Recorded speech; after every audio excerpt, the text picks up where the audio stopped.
Fly tipping pollutes the land and puts lives at risk. It can poison the earth and water, it can block roads for emergency services, and it can kill livestock and wildlife. I think the biggest challenge for us is that it's just the regularity of the fly tipping. It's mostly in our gateways like this, the one that we see here, often blocking gateways, blocking roads, stopping us getting into fields, stopping traffic on the lanes, and it's the nature of the waste that tends to get dropped. There's all sorts of things, from old bonfire waste to asbestos, furniture, house clearance stuff, and so from our point of view, we're sort of confronted with these piles of waste that have just been dumped by other people, and it does have real implications for what we're doing here in the countryside. Kent County Council works with every district and borough council in Kent to safely clear and dispose of fly tipping. 2/3 of farmers have been affected by fly tipping. Farmers have to pay to get the fly tipping removed, they have to remove it themselves, and obviously they don't know what's in the fly tip, so there could be any kind of contamination in the fly tip that could be dangerous to them. It can also be dangerous to their livestock on farm. Small calves, cows, sheep can eat it, and they will die, they have died, and that's obviously awful. We don't want that to happen.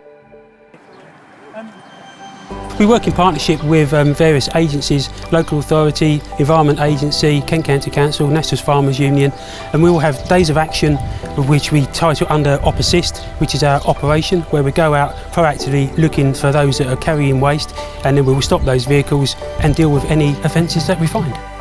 Some fly tippers dump in the middle of country lanes, stopping all traffic, including emergency services, from using the road, as this paramedic explained.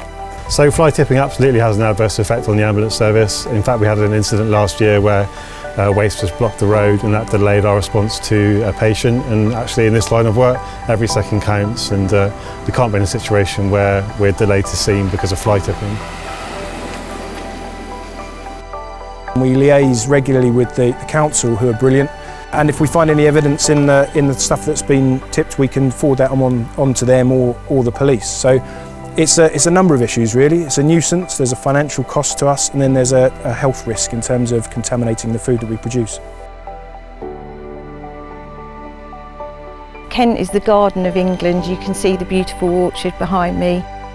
Farmers are highly regulated and inspected, and obviously they are fearful then of their businesses if there is fly tipping in their orchards and on their farms.